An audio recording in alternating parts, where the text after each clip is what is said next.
Last week,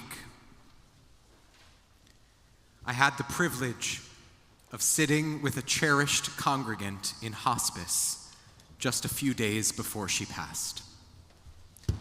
This congregant was an artist, and an astounding one at that.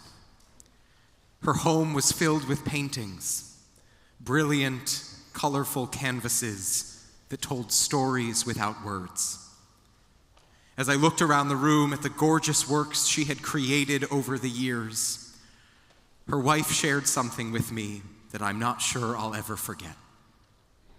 She shared how important it is to let others see her beloved's art, to let the art speak volumes about the person who made it.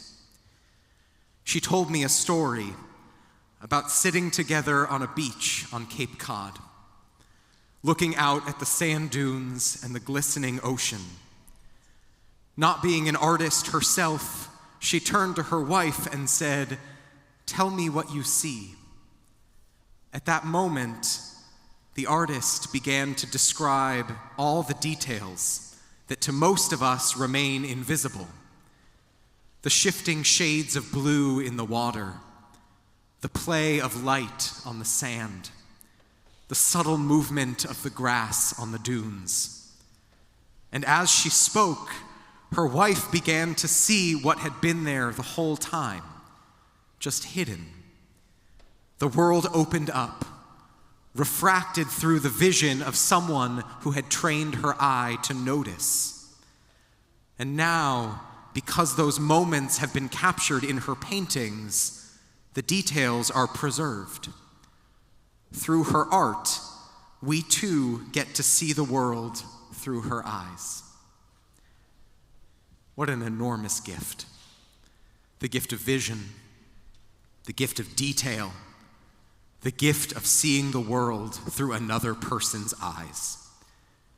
And by sharing those gifts, they actually become eternal.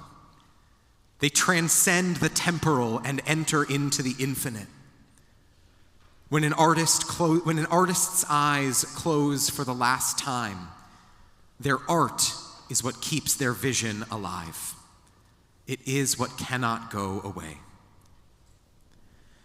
This summer as a community, we collectively read Abraham Joshua Heschel's The Sabbath.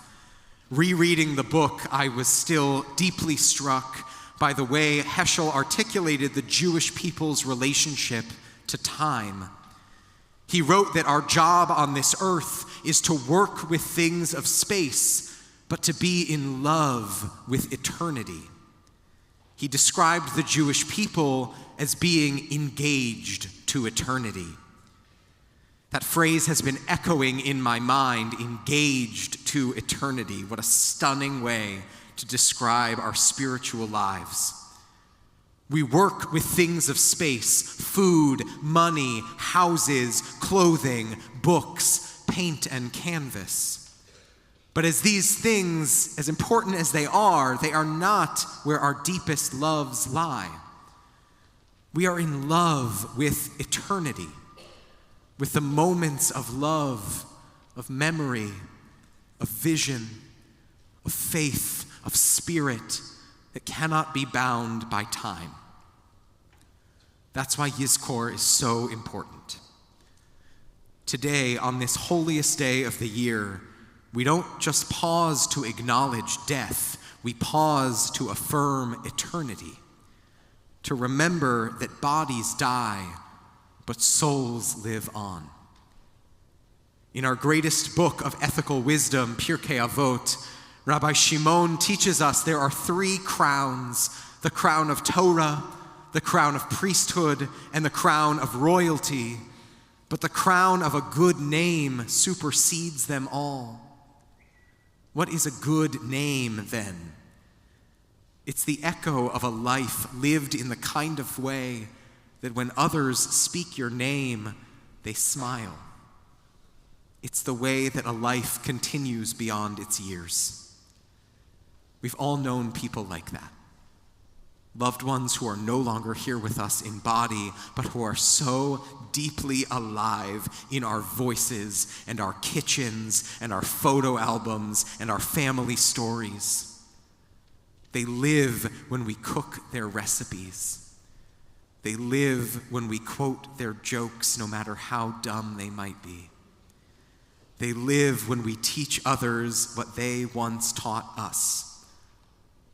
That's how Judaism understands eternity. It's not some abstract metaphysical realm. It's the very real ways that human lives ripple forward through time, carried in memory. This is so deeply ingrained in Judaism that we might not even recognize it. Just think of the words that we use when someone dies. Zichronam livracha, may their memory be a blessing. And notice that we don't say, may they be a blessing, but rather, may their memory be a blessing. Because memory itself is holy. Memory itself is eternal. And so I think of the artist. Though her eyes are now closed, her vision remains. Her wife and all of us who have seen her work carry the gift of her way of seeing. That is eternity. What does this mean for us in this Yizkor moment? It means that we are invited to do more than mourn. We are invited to remember actively, to take the vision, the teaching, the humor, the faith, the love of those who have died and let them live in us. After all, in the Talmud, in Tractate Brachot, we read, Elu tzadikim shemitatan nikreu chayim. These are the righteous who even in their death are called living. So take a moment, even now, to call to mind a loved one. What is it that you carry from them? Is it a recipe, a turn of phrase, a melody that hums in your head, a story, a piece of advice, a bad joke, a certain way of looking at the world? This is the work of Yizkor, to remember and to carry it forward. We can't hold on to life forever, but we can be engaged to eternity. We can hold on to the gifts that our loved ones placed into our hands, into our minds, into our hearts. And so as we turn to our Yizkor service, let's remember that in a Jewish context, death truly is not the end. The artist's painting, the teacher's lesson, the parent's love, the friend's laughter, all of these still endure. The Jewish people are engaged to eternity. Let's live that engagement by remembering with love, by carrying our loved ones with us, by letting their vision shine through our eyes. Zichronam livracha, may their memory be a blessing. May they stay alive in us. And may we too one day leave behind an impact that others will carry forward into eternity.